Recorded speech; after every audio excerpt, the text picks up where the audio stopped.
महिलाएं, माताएं, बहनें और युवा वर्ग सभी को मेरा नमस्कार, जय भीम, सत श्री अकाल, सलाम वालेकुम। सबसे पहले तो मैं नमन करना चाहूंगी बाबा साहब के चरणों में, जिन्होंने हमें वोट देने का अधिकार दिया और संविधान रचा। जिस संविधान के चलते आपको वोट देने का अधिकार मिला है और जिसका आप उपयोग करते हुए अभी तक सरकार बनाते आए हैं, उनको मेरा सबसे पहले नमन जाएगा। फिर मैं अपना नमन प्रस्तुत करूंगी अपने मान्यवर काशीराम साहब को, जिन्होंने बीएसपी का गठन किया और उस पार्टी को चलाते हुए और उनका साथ देते हुए हमारी बहन कुमारी मायावती जी ने इसको यहाँ तक पहुँचाया कि आज हमारी ये पार्टी एक नेशनल पार्टी के रूप में है। और जो लोग कहते हैं, जो बाकी पार्टियां ये कहती हैं कि हमारी पार्टी वोट काटने का काम करती है, तो मैं आपको बता दूं कि हमारी पार्टी वोट काटने का काम नहीं करती है। हमारी पार्टी अपने लोगों को संगठित करने का काम करती है, उन्हें जागरूक करने का काम करती है। और हमारा ये उत्तरदायित्व बनता है, जो बहुजन समाज को मानते तो हैं, बाबा साहब को मानते तो हैं। अभी 3-4 दिन पहले हमने 14 अप्रैल मनाई, 133वीं जयंती मनाई बाबा साहब की, खूब रैलियां निकाली। लेकिन जब वोट देने की बात आती है अपनी पार्टी को, जो कि आपकी अपनी पार्टी है, जो गरीबों की पार्टी है, जो मजलूमों की पार्टी है, जिनके ऊपर अत्याचार होते हैं, उनकी आवाज उठाने वाला सिर्फ एक है, वो है BSP party, Bahujan Samaj party.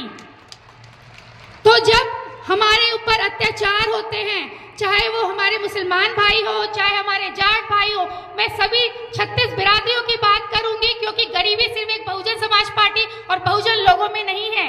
गरीबी और लाचारी हमारे सभी 36 बिरादरियां जो हमारे क्षेत्र की हैं और पूरे देश में है, तो उनको ऊपर उठाने का जो काम करती है वो हमारी बहुजन समाज पार्टी करती है, हमारी बहन जी करती है। और मेरा और हम सब का काम और उत्तरदायित्व ये बनता है कि जिस दिन हम लोग उन्हें बहुमत से प्रधानमंत्री की कुर्सी पे बैठा देंगे, उस दिन हमारे देश की गरीबी भी कम होगी और हमारे देश को और हमारे क्षेत्र का विकास भी निश्चित तौर पे होगा। तो अब आप लोगों को ये सोचना है कि आप किस श्रेणी में आना चाहते हैं, बहुमत काटने की श्रेणी में आना चाहते हैं या बहुमत बनाने की श्रेणी में आना चाहते हैं। अगर आपको लगता है पिछले 60-65 सालों से जो आप पे सत्ता और सत्ता राज कर रही है, चाहे वो कांग्रेस हो या बीजेपी हो, पिछले 10 सालों से बीजेपी का राज है। आप भी जानते हैं कितनी नौकरियां हमारे बेरोजगार भाइयों को मिली हैं, या कितने स्कूल खुले हैं, कितनी यूनिवर्सिटीज खुली है, कितने कॉलेज खुले हैं। मैं सिर्फ डाटा पे बात करूंगी, मैं कोई भी जुमलेबाजी या कोई भी आपको फ्री की चीजों की बात नहीं करूंगी। जब फ्री की बात होती है, जो बाकी सरकारें करती है कि हम फ्री योजना देंगे, तो उनसे कभी आप पूछिए कि फ्री में शिक्षा क्यों नहीं देती है। जब बाहर विदेशों में अच्छी अच्छी यूनिवर्सिटी फ्री में एजुकेशन दे सकती है, उस पर आपका कोई टैक्स नहीं लगता, तो भारत ऐसा देश क्यों जहाँ पर शिक्षा में आपसे टैक्स वसूला जाता है।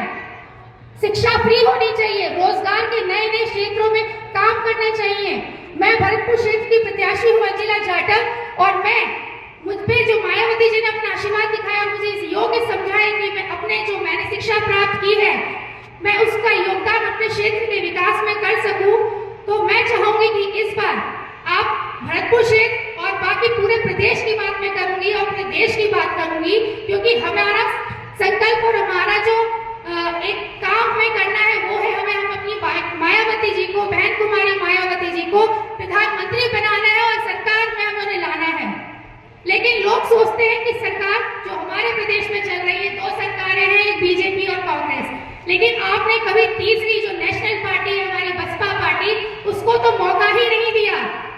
जबकि हमें पता है कि हमारी आबादी कितनी है।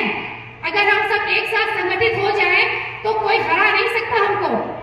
लेकिन हम क्यों नहीं जीत पाते हैं, क्यों नहीं सरकार में आ पाते हैं? क्योंकि आप लोग कभी संगठित हुए ही नहीं। आप लोगों को बहकाया जाता है कि आप इस बार कांग्रेस को वोट दीजिए क्योंकि बीजेपी हटानी है। बीजेपी वाले बोलते हैं आप बीजेपी को वोट दीजिए क्योंकि हमें कांग्रेस हटानी है। जब आपको पता है कि आपकी बातें सुनने वाला और आपकी परेशानियां सुनने वाला सिर्फ एक पार्टी है, बहुजन समाज पार्टी, तो आप लोग इतना बहुमत होने के बावजूद आप लोग क्यों नहीं बहुजन समाज पार्टी का साथ और समर्थन करते हैं? क्यों हर बार आपकी वही समस्या रहती है कि पिछली बीती सरकारों ने कोई काम नहीं किया? जब काम नहीं किया है तो इस बार मौका देखिए किसी तीसरी पार्टी को।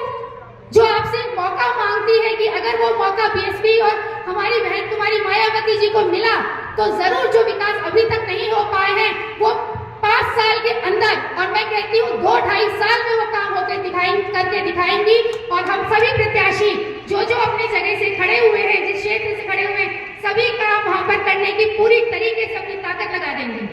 अगर मैं अपने भरतपुर क्षेत्र की बात करूं और पूरे प्रदेश की बात करूं, पानी की समस्या सबसे बड़ी समस्या है जिसके बारे में हर लोग